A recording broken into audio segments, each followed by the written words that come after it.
नमस्कार, मी शीतल मॉम्स किचनमध्ये आपले मनपूर्वक स्वागत करते। आज आपण अस्सल पारंपरिक पद्धतीचा खानदेशी पद्धतीमध्ये बनवतो आहेत गरम मसाला। हा गरम मसाला तुम्ही नॉन व्हेज व्हेज भाजींसाठी वापरू शकतात। अतिशय भन्नाट टेस्ट लागते भाजींमध्ये हा मसाला वापरल्यामुळे। आणि या गरम मसाल्यासाठी आज आपण 22 प्रकारचे खडे मसाले वापरणार आहोत। त्याचं अचूक प्रमाण, त्याचबरोबर त्याची ओळख, त्याचं महत्त्व, ह्या सगळ्या छोट्या छोट्या गोष्टी ह्या रेसिपीमध्ये सांगितलेलं आहे।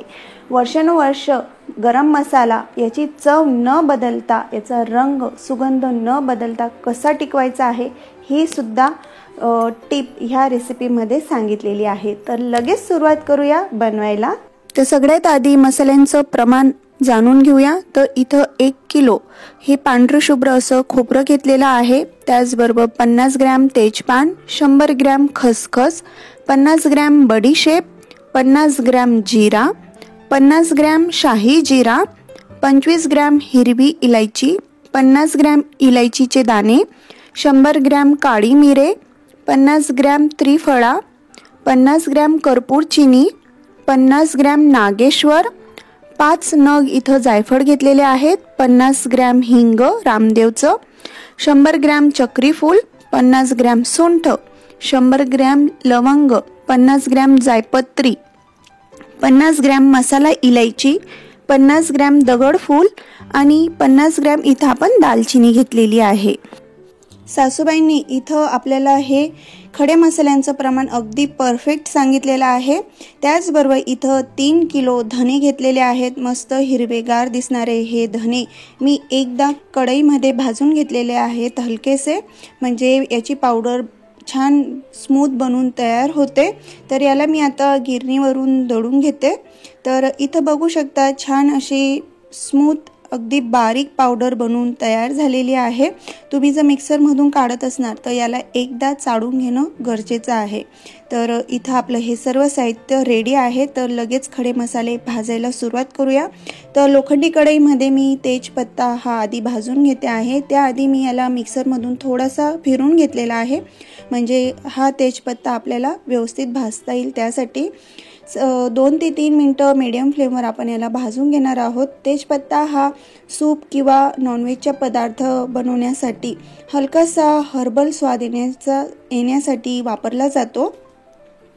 आता इथं तेजपान हे भाजून झालेलं आहे, मी एका प्लेटमध्ये काढून घेतलेला आहे। त्यानंतर इथं बडीशेप भाजून घेते आहे। बडीशेप हा सुगंध आणि ताज्या स्वादामुळे याचा वापर मसाले बनवण्यासाठी तसेच लोणचं बनवण्यासाठी सुद्धा केला जातो। याला मुखवास म्हणून सुद्धा वापरलं जातं। तर इथं ही बडीशेप भाजून झालेली आहे, तिला सुद्धा एका प्लेटमध्ये काढून घेते। त्यानंतर भाजून घेतो आहे शहाजिरं। तुम्हाला प्रश्न पडला असणार जिरा आणि शहाजिरामध्ये काय फरक आहे। जिरा हे जिऱ्याचे भारतीय नाव आहे, तर शहाजिरं हे कॅरवे बियाचे भारतीय नाव आहे। शहाजिरं औषधांमध्ये तसेच स्वयंपाकघरात मोठ्या प्रमाणात वापरले जाते। हे डार्क आणि रेग्युलर जिऱ्यापेक्षा गोड असते। या जिऱ्याचा वापर तंदुरी पदार्थांमध्ये जास्त प्रमाणात केला जातो। इथं हे शहाजिरं भाजून झालेलं आहे, तर लगेच जिरं भाजण्यासाठी घेऊया। जिरं हे गृहिणींसाठी ओळखीचा पदार्थ आहे। जिऱ्याच्या सेवनामुळे शरीरातली उष्णता ही कमी होते। त्याचबरोबर पित्तनाशक, वातनाशक, दाहनाशक म्हणून सुद्धा याचा उपयोग होतो। इथं जिरं सुद्धा भाजून झाल्यानंतर काढून घेतलेलं आहे। आता सुंठ इथं मी जाडसर कुटून घेतलेलं आहे। आता 2 ते 3 मिनिटं आपण हे सुंठ छान भाजून घेऊया लो फ्लेमवर। सुंठ म्हणजे सुकलेलं आलं, जे आरोग्यदायी आहे आणि अतिशय गुणकारी सुद्धा आहे। इथं सुंठ भाजून झालेलं आहे। आता दालचिनी सुद्धा मी जाडसर कुटून घेतलेली आहे। दालचिनी ही प्रामुख्याने मसाल्यामध्ये वापरली जाते, कारण की दालचिनीची चव ही थोडी तिखट आणि हलकीशी गोड येते, त्यामुळे गरम मसाल्यामध्ये एक वेगळा स्वाद येतो। त्यासाठी इथं ही भाजून झालेली आहे, प्लेटमध्ये काढून घेते। आता मिरे भाजण्यासाठी घेते। मिरे हा मसाल्यातील एक महत्त्वाचा घटक आहे। या मसाल्यांचा राजा असं सुद्धा म्हटलं जातं। मिऱ्यांमध्ये अँटीऑक्सिडंट असल्यामुळे कॅन्सर, हृदयविकार तसेच कोलेस्ट्रॉल कमी होतात। आता आपण इथं लवंग भाजून घेऊया। इथं हलकेसे आपल्याला हे लवंग भाजून घ्यायचे आहेत। लवंग आणि मिऱ्यांमध्ये खूप तिखटपणा असतो, त्यामुळे प्रामुख्याने हे वापरले जातात मसाल्यांमध्ये। आता इथे मी मसाला इलायचीचे वरची टरफलं काढून घेतलेली आहेत, कारण की आतली इलायची सुद्धा व्यवस्थित भाजायला पाहिजे म्हणून। तर इथे हे टरफले भाजून झालेले आहेत। आता इलायची दाणे आणि मसाला इलायची ही आपण एकत्र भाजून घेतो आहेत। इलायचीचा एक मस्त सुवासिक वास येतो मसाल्यांमध्ये आणि एक ऑथेंटिक टेस्ट येते मसाल्यांना, त्यासाठी इथं आपण ही मसाला इलायची वापरतो आहे। आता इथं ही भाजून झालेली आहे। त्यानंतर हिरवी इलायची भाजून घेते आहे।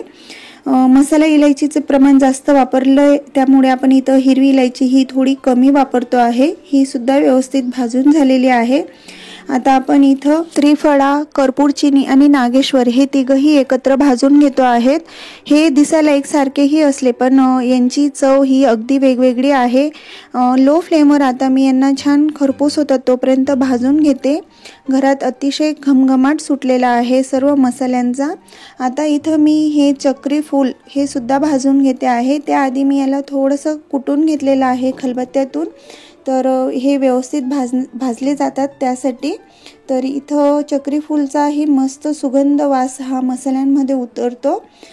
इथं हे भाजून झाल्यानंतर आता आपण इथं हे जायफळ जे आहे ते सुद्धा भाजून घेतो आहे। जायफळ सुद्धा मी इथं कुटून घेतलेला आहे व्यवस्थित याला एक क्रिस्पीपणा येण्यासाठी। तर साधारण अर्धा ते 1 मिनिट आपल्याला हे गरम करून घ्यायचं आहे। त्याचबरोबर जायफळ, सुंठ, हिरवी इलायची हे गोड पदार्थांमध्ये सुद्धा वापरले जातात, कारण की ते सुवासिक असतात, त्यांची एक ऑथेंटिक टेस्ट असते। तर इथं भाजून झाल्यानंतर आता दगडफूलही भाजून घेते आहे। दगडफूलला स्टोन फ्लावर सुद्धा म्हटलं जातं। ह्या दगडफूलला एक त्याची स्वतःची चव असते, एक सुवासिक फूल असतं हे। आणि मेन म्हणजे गरम मसाल्यामध्ये हे आवर्जून वापरलं जातं, कारण की हे दगडफूल टाकल्यामुळे मसाल्यामधलं जे आपल्याला पित्त किंवा जळजळ होते ती होत नाही, त्यासाठी। इथं भाजून झाल्यानंतर जायपत्री टाकून घेते आहे। जायपत्री लो टू मीडियम फ्लेमवर आपल्याला ही भाजून घ्यायची आहे। याचे मी काही तुकडे करून घेते म्हणजे व्यवस्थित ही भाजली जाईल। साधारण 2-3 मिनिटं आपल्याला लो फ्लेमवर ही खमंग भाजायची आहे। याची हलकीशी चव मसाल्यांमध्ये उतरते। इथं ही भाजून झाल्यानंतर आता खसखसही भाजून घेऊया हलकीशी, अजिबात जास्त आपल्याला भाजायची नाहीये। इथं ही भाजून झाल्यानंतर हिला सुद्धा एका प्लेटमध्ये काढून घेते। आता सगळ्यात शेवटी आपण खोबरं भाजून घेणार आहोत। इथं मी 1 किलो खोबरं हे किसून घेतलेलं आहे आणि ब्राऊन कलर येतो तोपर्यंत भाजून घेणार आहे। सर्व मसाले हे लो टू मीडियम फ्लेमवर आपल्याला भाजायचे आहेत, एक सुवासिक वास येतो तोपर्यंत। इथं हे खोबरं भाजून झालेलं आहे सगळं, आणि याला आता मी पूर्ण थंड करून घेते, मगच आपण हे सर्व खडे मसाले आणि खोबरं मिक्सरमधून दळून घेणार आहोत। इथं हे गार झाल्यानंतर मिक्सरमध्ये टाकून घेतलेलं आहे आणि थोडे थोडे खडे मसाले घेत आपल्याला यांची छान पावडर बनवून घ्यायची आहे। इथं ही पावडर बनवून तयार झालेली आहे। तर तरी सुद्धा मी एकदा हे खडे मसाले एका चाळणीने चाळून घेते, म्हणजे चुकून जर जाडसर राहिलं असेल तर ते पुन्हा आपल्याला दळता येईल, त्यासाठी।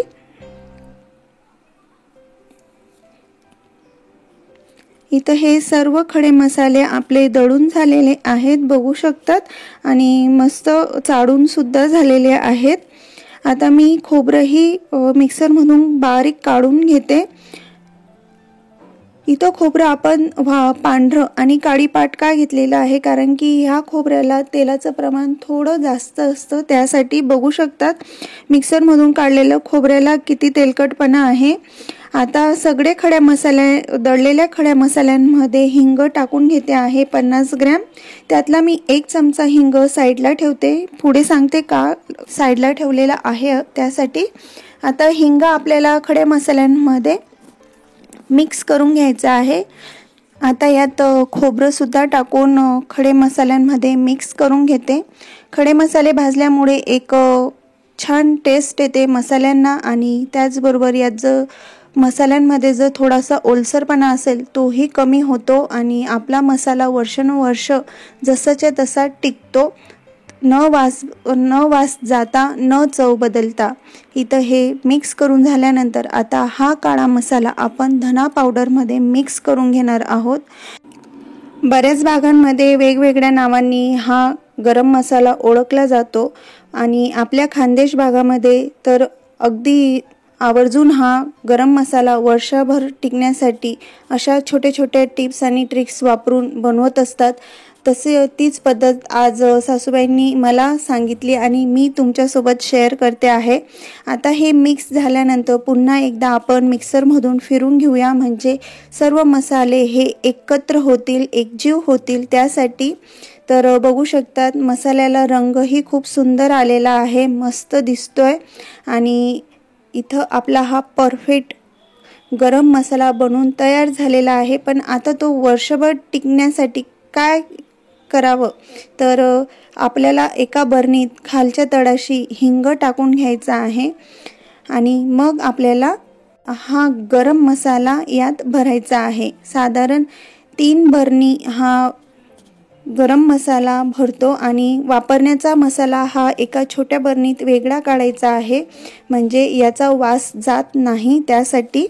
तर कशी वाटली ही रेसिपी माझी आणि माझ्या सासूबाईंची हे मला कमेंट्स करून नक्कीच सांगा। रेसिपी आवडली पटकन लाईक करा, शेअर करा, सबस्क्राईब करा।